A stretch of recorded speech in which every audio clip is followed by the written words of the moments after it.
Let us start with two verses from Tirukkural. Navil thorum nool nayam polum, payil thorum panvulayalar thodarbu. This is how the first verse sounds. The sound of Tamil is very sweet, and we Tamil speakers, just like any other linguistic group in Bharat, we take great pride in its sweetness. So this verse says, good friends are like good books, a perpetual delight. So do we need any further motivation to talk about Tirukkural? It is a great book, good book. So just like meeting a friend, a good friend is always a great delight. Talking about a great book is a joy to anyone who pursues knowledge and wisdom.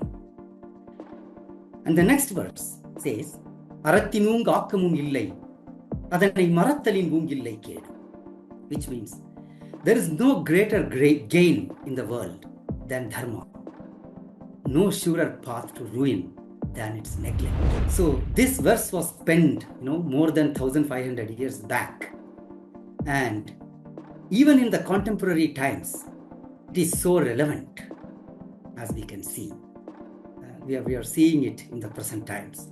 The relevance of Dharma, the importance of Dharma in our own day-to-day lives, as an individual, as a society, as a nation, and as a civilization. The highest and perhaps the most supreme value that we can cherish and protect is Dharma. And that's what Tiruvalluvar emphasizes in this verse. What is Tirukkural? I'm sure many of you, who are, especially those who are not Tamil speakers, may not be familiar with the text. So let me start from the very beginning. It will be a gentle introduction to Tirukkural to start with. It's a classical Tamil treatise on life. So it covers ethics, good conduct, bad conduct, God, kingship, love, war, and much more. This text is held in high esteem in Tamil culture all through the ages, since the time it was written, over the centuries, till the present times.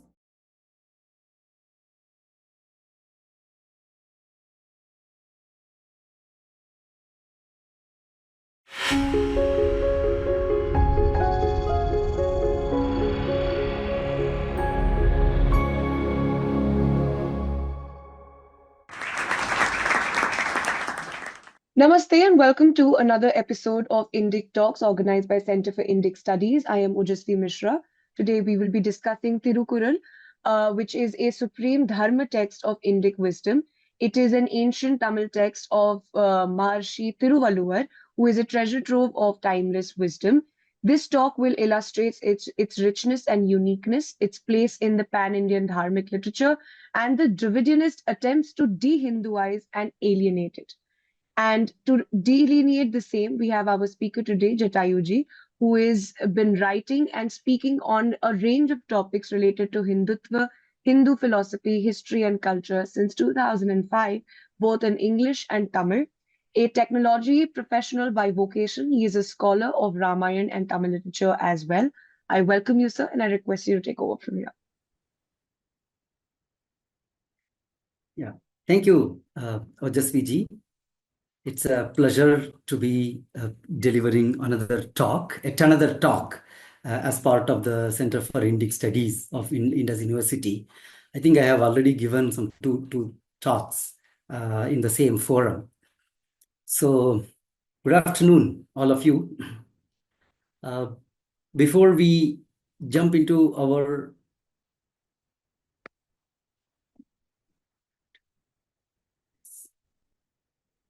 topic, which is on Tirukkural, which I have called as a supreme Dharma text of Indic wisdom, let us start with two verses from Tirukkural.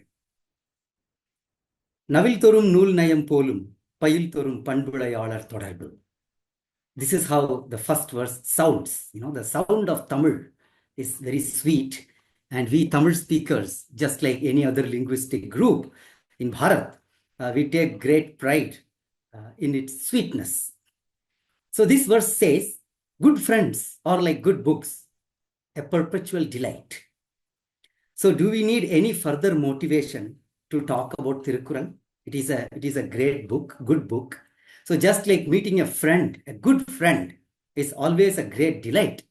Talking about a great book is a joy to anyone who pursues knowledge and wisdom.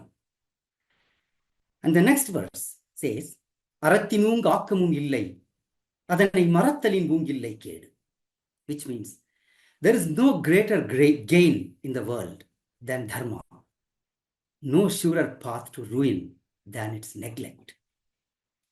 So this verse was penned, more than 1,500 years back. And even in the contemporary times, it is so relevant, as we can see. We are seeing it in the present times.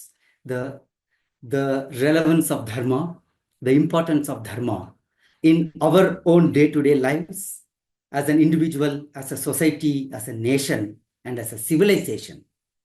The highest and perhaps the most supreme value that we can cherish and protect is dharma. And that's what Tiruvalluvar emphasizes in this verse. What is Tirukkural? I'm sure many of you, who are, especially those who are not Tamil speakers, may not be familiar with the text. So let me start from the very beginning. It will be a gentle introduction to Tirukkural to start with. It's a classical Tamil treatise on life. So it covers ethics, good conduct, bad conduct, God, kingship, love, war, and much more. This text is held in high esteem in Tamil culture all through the ages, since the time it was written, over the centuries, till the present times. In fact, the entry on Tirukkural in encyclopedia says that any Tamil person, irrespective of whether he is educated or not educated, from any background of life, you ask him a question, tell me the name of a Tamil book that you know. The immediate answer would be Tirukkural. So such has been the influence and the glory of this text for Tamil culture. And what is the subject of this text? It is the triad of human goals, or what we call as Purushartha in our culture, in Hindu Dharma. So Dharma, Artha, and Kama. So these words, they are called Aram, Purul, and Inbam in Tamil.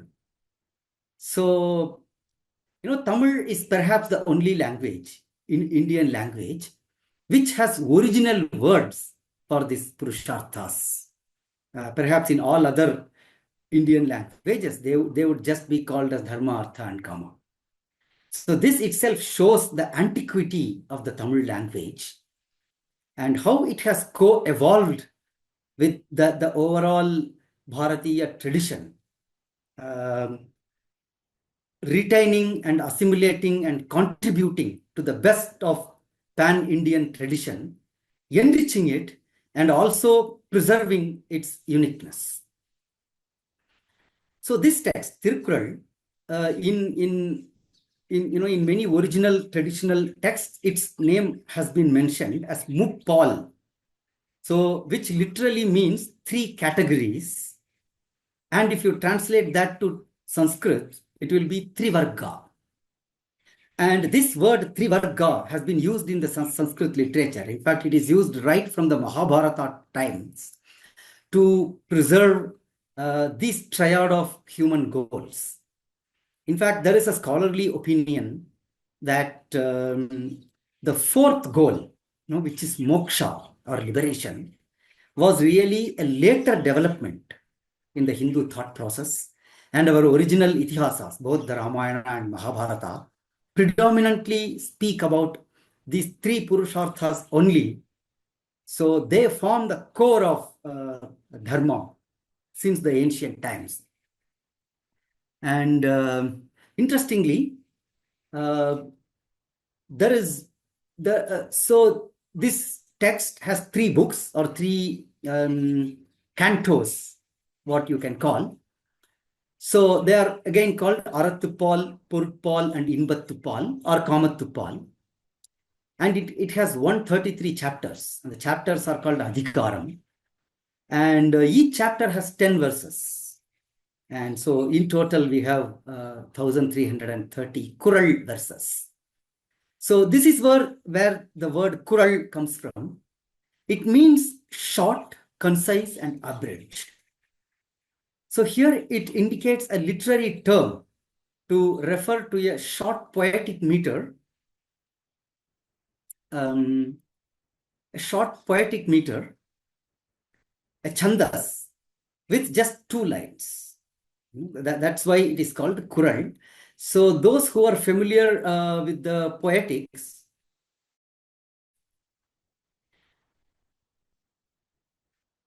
you may know that there are many different rules for chandas in the Indian literature, right? So there are some verses which have the exact number of syllables, the organization of the lines, the rhymes, and all these matters. So from that perspective, Kural is perhaps the shortest of the meters.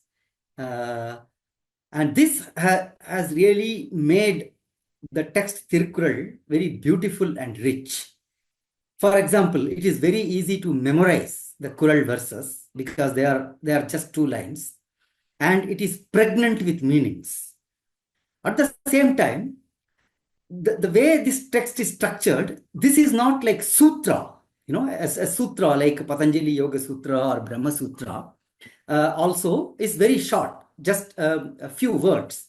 Though it is not really poetry, it is more like formula called aphorism. But each sutra contains a lot of meaning, and without a commentary, you can really not understand what it is coming to say. But unlike that, Tirukkural, in spite of being such short verse, directly conveys its meaning, and to anyone who reads it, even at the first shot, and it still gives way to elaborate commentaries where much deeper and profound meanings can be explained. And where do we put such a text? So it really defies all the conventional categorizations that we typically use in Indian literature. So can we call it as Dharma Shastra? Yes, but not fully.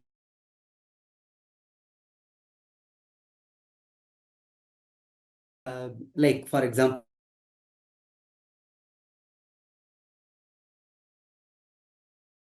the love poetry, and Darshana, which is philosophy. So this is the text Tirukkural. And chronologically, where can we place this in history? A wide range of dating has been proposed for Tirukkural, right from the 2nd century BCE, which is really the starting of Sangam Tamil classical literature, all the way to 6th century CE, which is a much later period. As a compromise, so there is a lot of debate and scholarly opinion for each of these dates. For example, Professor S. Vayyapuri Pillai, the great analytical Tamil scholar. So he has really placed the Tirukkural at a much later date based on some of the concepts that it talks about. But some other scholars have placed it much earlier.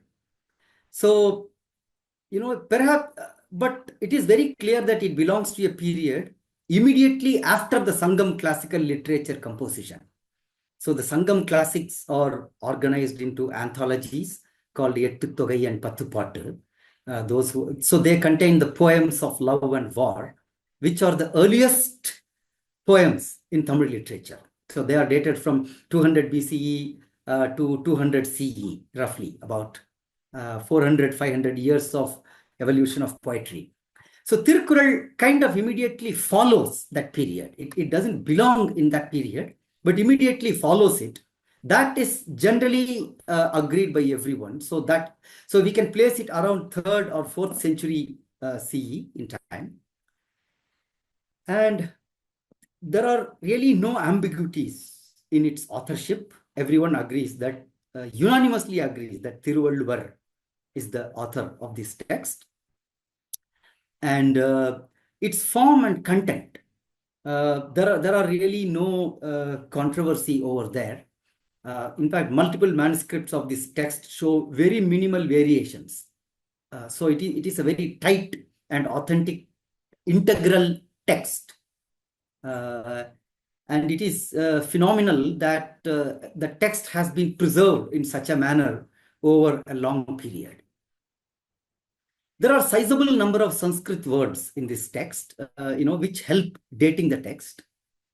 So the Sanskrit words are more than what we find in the Sangam poetry, which is earlier to Tirukkural, but much lower than the later Kavya texts like Silappadigaram or Kambaramayanam or the Bhakti literature poetry in Tamil. So in a few verses, there are straight parallels for concepts and examples from Sanskrit texts. These have been pointed out by many scholars. So, for example, there are connections to Dharma Sutras of Bodhayana and Apastamba, Manusmriti, Kautilya's Arthashastra, Kamandaka's Niti Sara, etc. So this, which implies that the author of this text, Tirukkural, was a very widely read person, and he was familiar with the then prevalent Vedic literature and the Shastra corpus that was prevalent in the Tamil country at that time. So Tirukkural is conventionally counted as one among the 18 texts. These are didactic texts that contain a lot of teaching on moral values, what we can call as Subhashita or Niti Shastra type of Niti texts. But it enjoys a prestige much above all other texts in this 18-book collection. And this is also the earliest of all those texts. So this has been well established. Now coming to the author of this great text, Tiruvalluvar. There are scant historical details regarding his background and life, much like every other great rishis in the Indian traditions, like Vyasa or Valmiki, Vasishtha, other such great sages. So this name Valluvar is taken to be the name of a jati. Why? Because there are references to the jati called Valluvar in many other texts. So the people of this jati had the occupation. They were like drummers, proclaiming the king's orders on elephant back. In some sense, we can call this occupation as public relations or media professionals in the current day parlance, where they will because the king's orders on anything are very important. They matter a lot to the public. There shouldn't be any miscommunication or misinterpretation of those orders. So there were these drummers. There was a specific jati which was employed for this purpose. So some people consider Tiruvalluvar to be a weaver, because the Valluvar also in a few places has been mentioned as weaving caste. And some small number of scholars consider him to be a chieftain ruling a place called Valluvanadu, which is a small sub-region in the Kanyakumari landscape of Tamil Nadu in the southern. So interestingly, there is a community by name Valluvar in the present day Tamil Nadu. It is a scheduled caste community, traditionally associated with Jyotisha. And the Valluvar community serve as priests among the other SC communities. And they are also renowned for their soothsaying capabilities. So there are medieval folklores with the birth stories of Tiruvalluvar. There are stories like he was born to a Brahmana father and a Pulaya mother. So Pulaya is a very low outcast community in Tamil, in the Tamil tradition, like Chandalas. So, the caste that was considered highest and the caste that was considered lowest. So these were made the parents of Tiruvalluvar in these folklores, perhaps to indicate that whatever teachings that he gave belongs to all classes of the society, but these don't have any historical basis. And similarly, the place where he lived there is one major tradition considering it to be Mylapore, which is a suburb of Chennai. There is even a temple for him at present, which is of course a later day temple. And some scholars consider him to be from Madurai, the capital of the Pandya kingdom, because there are reference, because the Pandya kingdom was the place where the Tamil Sangam thrived, and many great poets and intellectuals lived there. Anyway, his greatness is undisputed. The glory of Kural and its author has been reiterated again and again in Tamil literature. Specifically, there is one text called Tiruvalluvar Malai, which is dedicated for singing the glory of Kural and its author. So it's a eulogy with 53 verses. Each verse is attributed to a Sangam era poet, like Kabilar, Paranar, Mangudi Marudanar. So these are the names of famous Sangam poets. And there is a verse attributed to each poet. And there is a traditional story here saying that Tiruvalluvar took his Kural to the great Tamil Sangam, which was an assembly of the greatest of poets and thinkers in that age. So, there is a touchstone kind of thing called Sangha Palagai, where if a great text is placed on it, that seat will uphold it or it will throw it out. So this was considered as some kind of a divine test to validate whether a composition by a poet really is noble and great or not. So when Tirukkural was placed on this, and this particular platform, it really threw out all other texts, all other manuscripts that were placed on it, and gave the highest place to Tirukkural. So this is a traditional story, and in line with that, every poet who was present apparently sang a verse in praise of Tiruvalluvar and Kural, and that's what this text is. So there are verses here which are attributed to Saraswati herself. So Saraswati says that first, through Brahma, I revealed the Veda. Next, through Vyasa, I revealed the Mahabharata. Now, Valluvan's words are mine. So this is one verse. And then there are great reverences, which describe Tiruvalluvar as a sagely person of exhaustive learning, Deva Pulavar, or a divine poet. So he measured the whole world with his 2 feet verse, like how Vamana measured the whole universe with his 3 steps. Or Brahma, the creator himself, revealed wisdom through Kural. So these are some of the reverences in this text. And Tirukkural itself is hailed as the essence of Vedas in 5 verses. And just like what is said about the Mahabharata, everything is said here. Everything that is to be said is said here. What is not said doesn't exist anywhere else. So the only books that can compare with Kural are Vedas, Bharata, Ramayana, and Manu.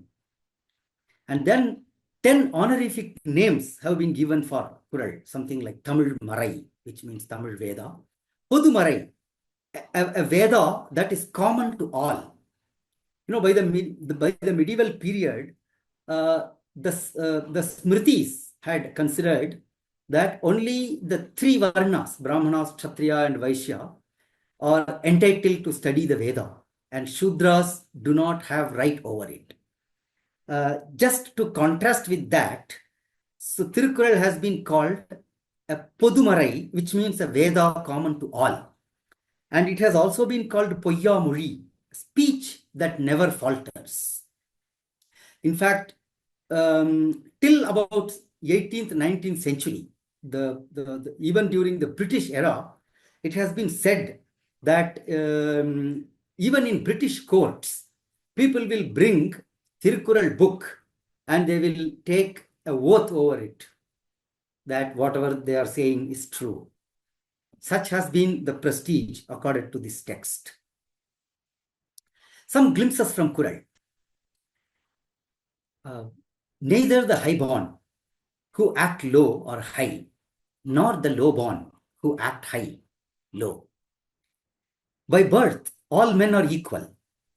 Differences in their action render their worth unequal. If we look at these verses, these prove that the Varnashrama Dharma existed during the times of Tirukkural, but the text takes a very egalitarian and liberal view, much unlike the Smriti texts that talk about it. The great are always humble, and the small lost in self-admiration. The pillars of excellence are 5: love, modesty, selflessness, compassion, truthfulness. As we see, the Kural always puts a great focus on human values all through. There is a lot of, a tone of satire and sarcasm in many verses of Kural, which makes him not just as a teacher of morals and ethics, but also a great poet. Hatred is a desirable thing when it comes from scoundrels seized by blinding rage and addictive lust, says one verse. Sweet indeed is a fool's friendship, because when it breaks, there is no pain. It is unlike a good friendship. The undertakings of a bountiful and well-to-do person are like elephant fights witnessed from a hill.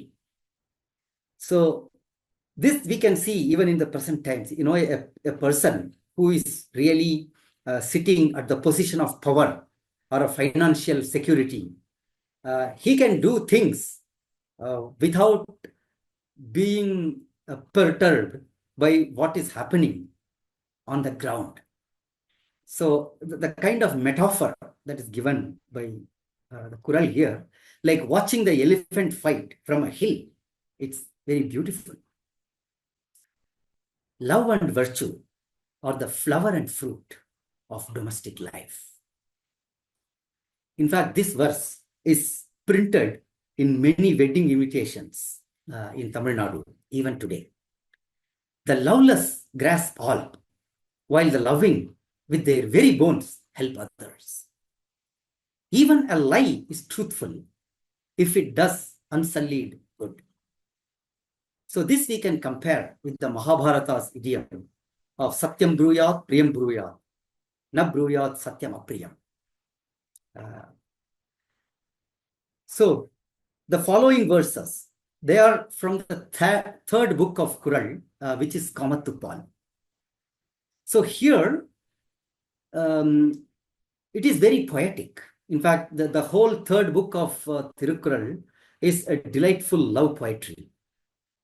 It describes the stages of love in a very aesthetic and artistic manner, bringing out the Shringara Rasa in its full glory. Her painted eyes have a double effect. One glance brings pain, and the other cures. Her shoulders must verily be nectar, for they refresh my life whenever I touch. Sleepless when he is not here, sleepless when he is. Either way, my eyes never rest. The beauty of the love poetry in this chapter of Tirukkural is that it is expressed from both the genders, both the lover, the male lover, and the lady love. So there are some adhikaras, there are some chapters which are feelings of the lover, and there are other chapters that are the feelings of the lady love. And then there are also some chapters where the poet himself describes the various emotions associated with love. Now, what are the uniqueness and greatness of Kural in the overall space of Indic literature? There are two extreme views on Kural. One is that Kural reflects pure Tamil culture without any Aryan influence. This has been a popular myth created by the Dravidianist discourse, a populist movement that had captured political power in Tamil Nadu and has been ruling over the past 6-7 decades. So this view has been perpetuated, saying as if, not just Tirukkural, everything in Tamil literature, Tamil tradition, Tamil culture itself is something alien and separate and has nothing to do with the rest of India or the pan-Indian Bharatiya culture. And the other view is that, which is also extreme, that Kural is merely an abridgment of Shastras. So this has been forwarded by great scholars, all respects to him, Dr. R. Nagaswamy, who think that there is really nothing new in Tirukkural, and all it has done is whatever ideas on Dharma or Artha that were expressed, that were documented and evolved in Sanskrit texts, it has simply been brought out in Tamil poetry by Tiruvalluvar. But both these views are incorrect. Kural definitely belongs in the Indic Dharma tradition in the overall. In fact, it is as much a pride of India as Ramayana, Mahabharata, or Gita are. It totally belongs in the pan-Indian culture, but it has its own unique, unrivaled greatness. See, this is nothing very difficult to even comprehend and understand if you think about it. Just like the works of Kalidasa, Bhartruhari, or Shankaracharya, right? So Kalidasa, in his great Kavya, Raghuvamsha, he tells the story of Ramayana, in an abridged form, but with lot of much richer poetry. But he expands the story of Shakuntala greatly from the Mahabharata. Would we say that all that Kalidasa has done is just abridged and expanded? No.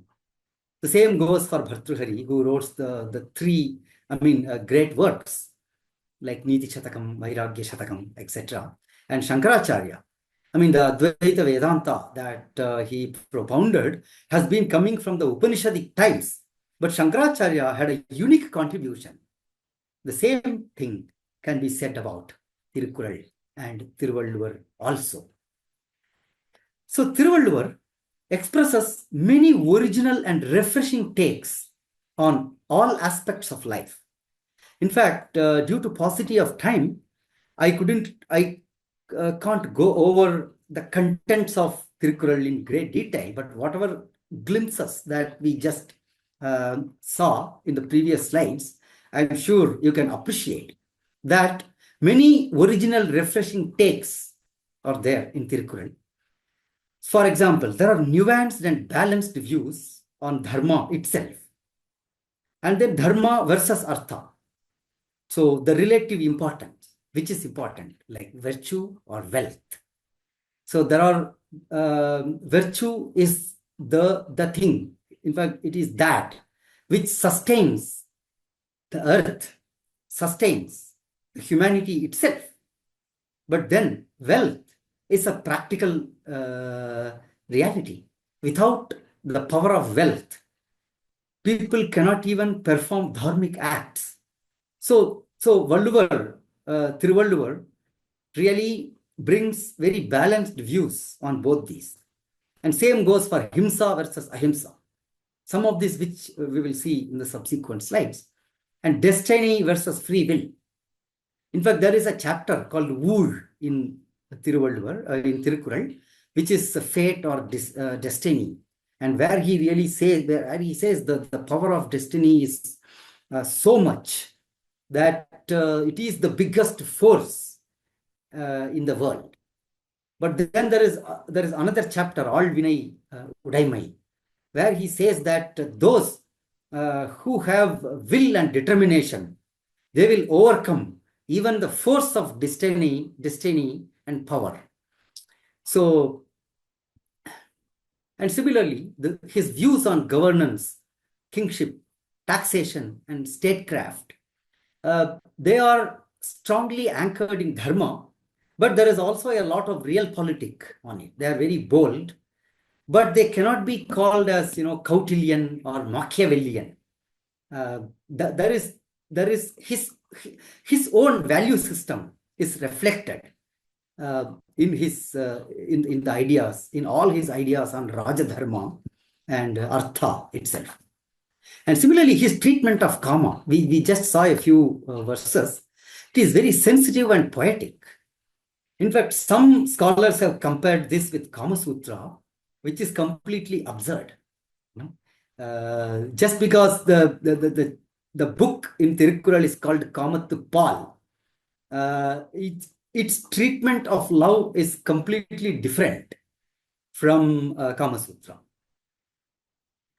So I want to stress this point because this needs to be brought out, that perhaps there is no other non-Sanskrit text in all of Indic literature that has such unique greatness as Tirukkural. Such an ancient and classic text, which is the pride of the whole of India and all Indians. And Tirukkural has seen a lot of commentaries. There is a traditional commentatorial tradition for Tirukkural. 10 prose commentaries are cited in the old texts. So, which means that the Tamil scholars have been studying Tirukkural over the centuries continuously, but only 5 are extant now. Out of these 5, 3 are Vedic oriented. I mean, you can say Vedic Hinduism oriented, and 2 from Jain perspective. Again, this is something very unique. There is no, normally we see that there is no text which will be held in reverence by all religious sects. I can't think of any Sanskrit text. Of course, you have works of grammar, for example, the Pauninian grammar, which is related to the basic structure of language. That, of course, all the scholars belonging to all religious traditions would study that, or Ayurveda, for example, it's medicine. But a text, a philosophical, ethical text on conduct, a Dharma text, being equally referred by even rivaling religious sects. I can't think of any in the Sanskrit tradition, but we do have Tirukkural in Tamil. So the earliest commentary is that of Manakkudavar of 10th or 11th century. And the latest, the last to come is from Parimel Aragar in 13th century. And for all practical purposes, the Parimel Aragar's commentary is the most celebrated. It is extensive and scholarly. In fact, it is said that it has subsumed all other commentaries that had preceded it. And this commentary of Parimel Aragar is reflective of his wide and deep knowledge in both Sanskrit and Tamil and all fields of knowledge that were prevalent at that time. And Parimelalagar is a Vaidika scholar. He was a Brahmana, a learned Brahmana who lived in Kanchipuram. And his religious affiliation is inferred as Vaishnava based on some of the quotations that he provides through the commentary. And there are also poetic works from 15th century onwards. So basically, these are works containing verses where each verse embedding. So the second half will actually be the Kural verse. Okay. But the first half will illustrate a story in short form. So this is very beautiful to explain. For example, we saw a Kural where it says that those without love grasp all, but those who are loving will help others through their bones. So to illustrate this, the story of Dadichi Maharishi is mentioned. So when Devas wanted to fight Asuras in the battle, they really need a potent weapon. And when they were helpless, Dadichi, the great Maharshi with divine powers, he gave his very own bone with which Indra made the Vajra weapon and vanquished Asuras. So this story is cited as an example for that verse. So there are 14 such poetic works have been identified. Siva Siva Venba, Jinendra Venba, Kumaresa Venba, like that. So what this really means that to explain the morals and ethics of Tirukkural, the traditional Tamil scholars have completely relied on Ramayana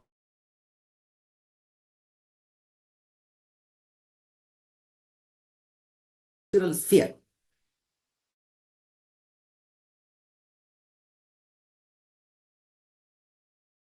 There are more than about 100 commentaries have been written. The late Chief Minister of Tamil Nadu, the great DMK leader, M. Karunanidhi, has also authored one such commentary called Kural Oviam. Again, how good or bad it is, it's a very limited viewpoint from his political understanding. But it is important to note that so many modern commentaries have also been written. And there have been endless debates about the religious affiliation of Tiruvalluvar. Why? Because the way, as I said, that the text was held in reverence by multiple religious sects. And the first chapter of Tirukkural called Kadavul Valthu. So Tiruvalluvar was not an atheist, right? So he is a dharmika. So he accepts Ishvara. And the first chapter, which is really like an invocation to Ishvara, the verses in that chapter are so general that they very much belong in the Indic Dharmic tradition, but don't refer to any particular divinity or God or deity. Okay? So, and next to it, there is direct use of phrases from Kural and references to it are found all through Tamil literature from the texts belonging to different traditions like Shaivite and Vaishnavite. Bhakti hymns from Nayanmars and Alvars have many phrases from Kural reused. And kavyas like Silappadigaram and Manimekalai, which have Jain and Buddhist orientation, also have this. So this has given way to one such propaganda in the modern age, in the recent times. Kural belongs to all religions. Just like, India is secular, Indian culture is secular. Kural is secular. So this was predominantly spearheaded by the Dravidianist and the rational and the secular movement, so-called people. And this has given way to a Kural is ours polemics by different religious sects. So books have been written by, the Shaiva and Vaishnava scholars claiming why Tiruvalluvar must be a person from that sect. And similarly, the Jain and Buddhist scholars have also written such books. So such propaganda, the secularizing Tirukkural, really dilutes the essential dharmic character of the great text. And it has also opened doors to attempts by completely alien religions like Christians to appropriate Kural. So if we really see the content, the Kural is filled with references to Vedic Hinduism all through. So the Pancha Yajna, or the 5 sacrifices, as the duty of the householder, is mentioned explicitly in Tirukkural. And Vedas, like Marai Mori, Vedic sacrifices, Velvi, Brahmanas, Andanar, there are references to this all through. Hindu devatas and even the Puranic stories are mentioned. So Indra cursed by Gautama in the Ahalya episode is mentioned in one verse to bring out the greatness of the power of rishis. And Vamana measuring the world by his feet is mentioned. Lakshmi favoring those who work with vigor. And the slothful people afflicted with Alakshmi. So Alakshmi or Jeshta, she is considered as the elder sister of Lakshmi in the Hindu tradition, right? So this is actually mentioned in a verse from Quran. There are also Jain themes like meat eating is abhorred and vegetarianism advocated in one chapter. And the impermanence of life and the power of destiny from a very Jain perspective is upheld in some chapters. So this has really prompted quite a few scholars to claim Tirukkural as a Jain text. But the argument against the possibility of Tiruvalluvar being Jain are also very strong. For example, farming is extolled as the noblest profession in Tirukkural in a chapter called Uravu. In fact, the Annadatas, or those who produce food, are hailed in very reverential terms in Tirukkural, and the plough is praised.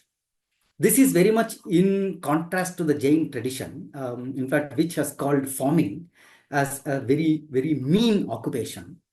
In Jain theology, it is a very famous theme because farming involves a lot of harm to the creatures and life forms. And this is how the Jain religion itself predominantly became a preserve of merchants and traders and not farmers. So this is one. And there are many other things, like the king's duty is to execute murderers without any mercy. So this has been advocated in Tirukkural very strongly, which is again very much in contrast to the Jain theology.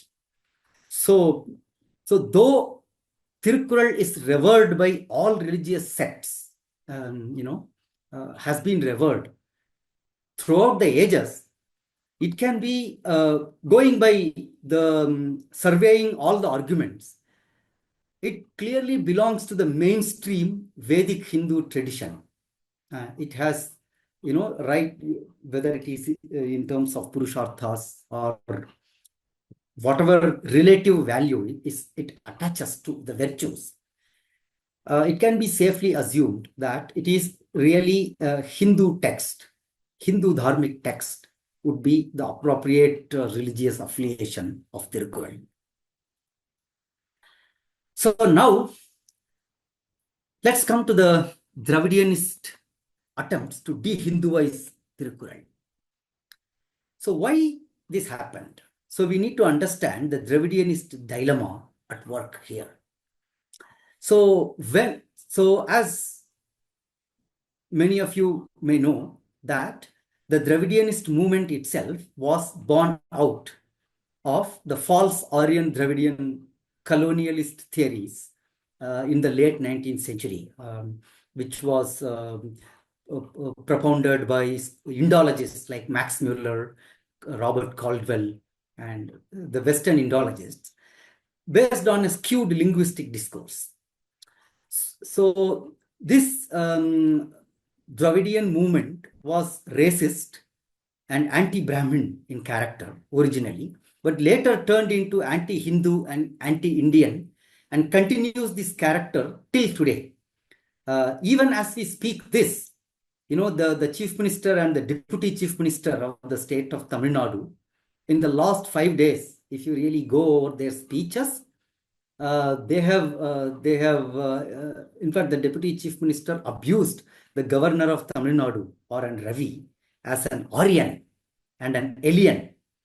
And the CM spoke about northerners enslaving the Dravidian Tamils for over a long time and all this nonsense.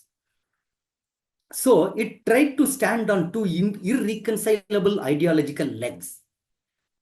One on rationalism, social equality, egalitarianism, scientific temper, all this was advocated.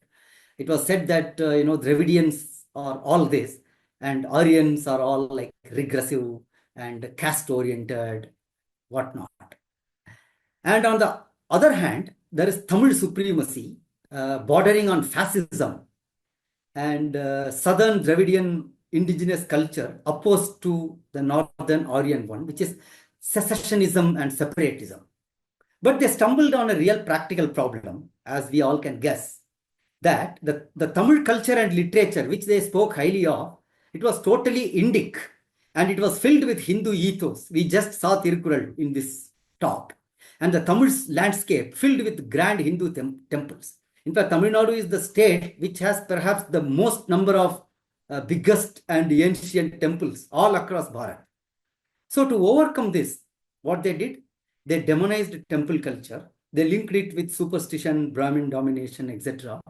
And in literature, they perverted distortions and misrepresentations of Tamil literature were provided, including Tirukkural. So this is the background behind this. And there were systematic attempts to de-Hinduize. How this was done? So, for example, they outrightly denied the Hinduness of not just Tirukkural, but Sangam classics, Silappadigaram, everything in Tamil literature. So, whatever manifold references to Vedas, Yajnas, concepts like Dharma, all this, they suppressed. They tried to suppress. So it's not possible because it is all over the place. So what they did next, misrepresenting through idiotic word splitting, funny pseudo etymology, and baseless invention of meanings. For example, so there is Amudinum Atra Inive, there is a Kural where the word Amrita is mentioned, which means nectar, and Amrita is a concept from the Hindu Puranas. So that word in some of these new commentaries was taken to mean ammam, which means food. So ammam is a colloquial word which the mothers used to feed their children. Such stupid and baseless word distortions were done as part of this. And then maligning the ancient commentaries. I mean, so the great Parimelalagar was abused, saying that he was an Aryan Brahminist agent, and they were all agenda-driven and all that. And in a total complete contrast to the established literary ethos of any culture. And then the Jaina literary works against the Vedic Hindu culture, which we just saw, ignoring the actual syncretism and the harmony aspect between both. So all this was done over time. So this has a 100-year history. And this led, so once such thorough de-Hinduization happens, then everyone comes and makes a claim, right? So the Christian, the Tamil Christian lobby attempted to appropriate Tirukkural. So this has been described in detail in the book, Breaking India, Western Intervention in Dravidianist and Dalit Fault Lines, authored by Aravindan Neelakandan and Rajiv Malhotra, a very famous book. There is a whole chapter on this de-Hinduization, inventing Dravidian Christianity, based on the hoax of St. Thomas landing in India and all that. So it is described in big detail in the book. So it started with G.U. Pope, a Christian missionary, uh, translating Tirukkural in 19th century and using lot of Christian theological themes in his translation. In fact, the book has a quotation from G.U. Pope, wherein he clearly says the purpose of him undertaking this translation is not really the love for Tamil or Tirukkural or ethics or anything, but really as part of his conversion agenda. But in spite of this, there has been so much glorification of these Christian missionaries in the popular mind of Tamil Nadu. You know, there are statues for Robert Caldwell and G.U. Pope in Chennai, as if these Christian missionaries greatly contributed for the enrichment of Tamil and Tamil literature. So what this really shows is that the colonialist discourse has really won over the Tamil psyche, at least in the shorter term. And it has, it is such a big struggle for the Dharmic and nationalist forces in Tamil Nadu to reclaim their own heritage and remove all this misconception from the popular mind. So this narrative has become de facto cultural discourse in Tamil Nadu, influencing school children and general public, modern literature, everything. I mean, because as I mentioned, this has been there for over a century, right? So with that, I end my talk here with this last slide. Having listened to this, I am sure there are many who might want to read Tirukkural in translation, who may not know the Tamil language. So one great thing is that Tirukkural has been translated in almost all Indian languages. Very popular translations have come. And also English. There are more than 20 English translations, starting with F.W. Ellis and G.U. Pope. And among the notable Indian authors who translated it, V.V.S. Iyer, Suddhananda Bharati, C. Rajagopalachari, P.S. Sundaram, Sadguru Sivaya Subramania Swami. Many translations. In fact, I would highly recommend the translations of P.S. Sundaram, followed by Sadguru Sivaya Subramania Swami. They both are eminently readable. But if you can read any Indian language, it is better to read Tirukkural in that language rather than English, because it is really a great Dharma text filled with Indic wisdom, and it is best read through an Indic language than through English. With that, I end my talk. Thank you, Indic Talks, for this opportunity to present Tirukkural in this talk. Thank you.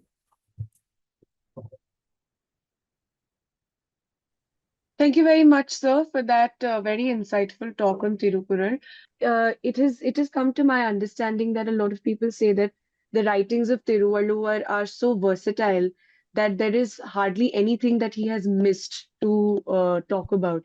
So I wanted to understand what his writings are in terms of governance and administration that you, I think, briefly talked about. Yes. Yeah, so there are, in fact, the second chapter, Purut Paul, has, see, there are, if you take up Tirukkural book, so broadly there are these three great books, or three books, and then there are also, there are some sub-categorization, subsections. So for example, in the first book, so which is on Dharma, so so it is debatable. I mean, there is no scholarly consensus on this, that apart from dividing the chapters each with 10 verses, the original Tirukkural didn't have any sub-categorization. So he takes up a topic, explains it in 10 verses, and then goes to the next topic. But again, we can see the subsequent chapters have some relation. See, for example, so there is a chapter on friendship. So, which essentially talks about good friendship. But then the 10 verses are not sufficient to explain it in full. So then there is the next chapter, which is on bad friendship. Okay. So like this, there is some kind of a subject continuity. But apart from this, people have the later scholars and the way the book is presented have also created subsections. So, for example, in the first book, there is Illaravial and Turavaravial, which means the Grihastha Dharma and the Sannyasa Dharma. So, there are some chapters which it is said that they apply only to the householders, which are in Grihastha Dharma, and the later chapters. For example, I spoke about vegetarianism, which is highly advocated in Tirukkural. So, that is grouped into the Sannyasa Dharma subsection. So people say that it applies only to the sannyasis. Tiruvalluvar made it like that. So these are again some of the scholarly debates. Coming to governance, there is actually a subsection called governance, okay, which has been made out in the second chapter, and it has many themes, right from, in fact, the word Sengol or the good governance is used, saying that why the Raja is really the pillar of peace and well-being in the society. So starting from that, so what all are the duties of the king, like taxation, even things like espionage, or how the king should not trust enemies posing as friends. So whatever we find in Arthashastra, we find all of that in Tirukkural, but not. So the difference is that in Arthashastra, those are like direct rules and regulations implemented in the Mauryan Empire. It actually contains that so much fine be levied for, but Tirukkural is not like that. See, it is a timeless text. So it outlines everything as principles. Okay, so there is a lot on governance in Tirukkural. So another question that I wish to speak to you regarding is oftentimes, from an outside in perspective, when we look at Tamil texts, a question that often emerges is about dating the Tamil, especially in comparison with Sanskrit. So you talked about the commentaries of Karunanidhi, and they need to be taken with a grain of salt because of his political take on things. So one of those things is the dating of these two languages that are integral to Bharatiya culture. So what exactly can we understand about dating Tamil through these literary works? Because like you mentioned that the use of Sanskrit was lesser in Sangam literature, but it is more in Tirukkural. And then later on, it became even more. So understanding that in order to date both the languages in comparison to each other. No, that can never be done, because if we take the earliest Tamil literary works, which are Sangam classics, we see the Sanskrit influence. Okay, so the Vedas are spoken. Even so, I just said that the Sanskrit words are lesser; they are not zero, right? So even in the earliest Sangam poetry, there are quite a few Sanskrit words, more than words, the concepts, the concept of Vedas. In fact, there is elaborate descriptions of the Vedic culture in Sangam literature. There are even references to Ramayana and Mahabharata, and even Puranic stories. So how can it even say anything? So obviously going by this, so the entire Tamil literature belongs to a period which is post-Vedic, post-Aitihasic, right? That's all we can say, because there is no, the earliest Tamil literature is like 200 BCE, but the Vedas and the epic literature of Sanskrit is much earlier to that. Okay, so dating the language itself is impossible through literature. I think that's a completely different exercise. That is in the linguistics domain and not really in the domain of literature. So my concluding question is about how you mentioned that much like how Vyasa wrote Mahabharata, It was actually through the blessings of Ma Saraswati that Tiruvalluvar wrote the Kural. So, if we take it from that perspective, there is a certain role that every text plays. So, like Mahabharat was particularly recorded, and then that helps you navigate the advent of Kali Yuga and understand how Kali Yuga is to be navigated. So, what exactly, in terms of when the Tirukkural has been written, is the role of the text for society? Yeah. See, this, as I said, it is really a book of life, right? So ultimately, what is the purpose of life, right? So this is the question that is in the minds of any philosopher, much more in the olden days. I mean, any greatest thinker of the ancient world. See, because knowledge was not so diversified in the ancient classical times. So now, if there is a scientist working in the space technology, that becomes his focus, uh, or someone who is working in a specific technology or a field of work, right? So in very olden days, the thinkers had a very holistic approach to life itself. So what is life, and what is the purpose of life, and how can life be made better, both here and hereafter, right? Because the ideas about the rebirth, etc., had already taken ground by the time Thiruvalluvar lived. In fact, he mentions rebirth in many places. So in this, so when a sage undertakes the work of writing a book, so what the foremost thing in his mind is that what is really the purpose of human life and how to achieve the goals better, right? So he chose Trivarga. So now the one question that I wanted to take up, but I missed addressing through the talk, is about moksha. So there is again, in fact, I should have put a bullet under that religious debate slide about moksha. So why Thiruvalluvar did not make moksha as a fourth chapter? There is a big debate about that. But it didn't mean, because by the time he arrived, in the third, fourth century, moksha was a well-established concept in the Hindu thought. So prior to that, it was not. I mean, in the original Mahabharata times, it was not. So he was aware of moksha. In fact, moksha is mentioned as part of Dharma itself in the initial chapter. In the, I mean, getting liberated from the repeated rebirths is explicitly spoken by Tiruvalluvar.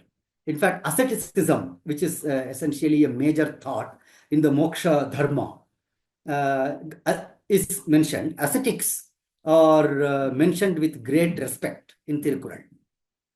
Okay, so moksha is also mentioned, is not left out.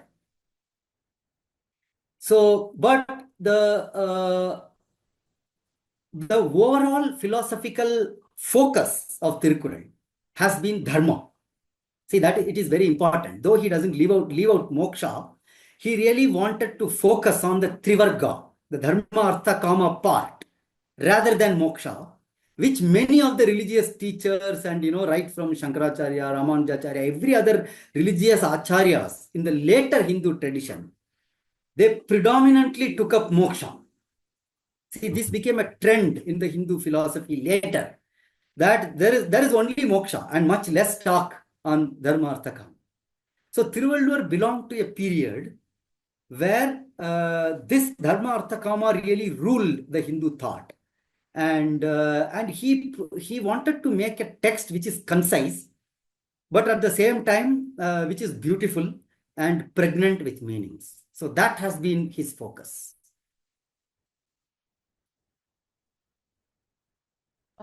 So, one last question. Could you name a few contemporaries of Tiruvalluvar in terms of when the particular Kural was written? See, that is very difficult because I mentioned about the text Tiruvalluvar Malai, right? I mean, contemporaries in the sense there are no historical details of any sort about Tiruvalluvar. So only when you have there are some references like when he was growing up, he did this, he met this person. That kind of thing simply doesn't exist. So we can't say anything.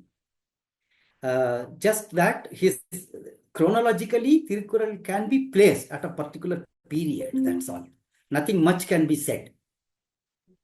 I think the Tirukkural and the way it has been chronicled is also very Hindu in that way that it is so Paurushaya in its nature. How we know very less about the writer, Yes, but we know yes, so very much. much about his writing. So I think that in Yes, itself is very Hindu as well.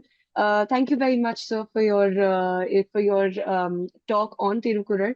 This shall be just the first of the many such talks that we will have with you. Thank you very much. Namaste. thank you.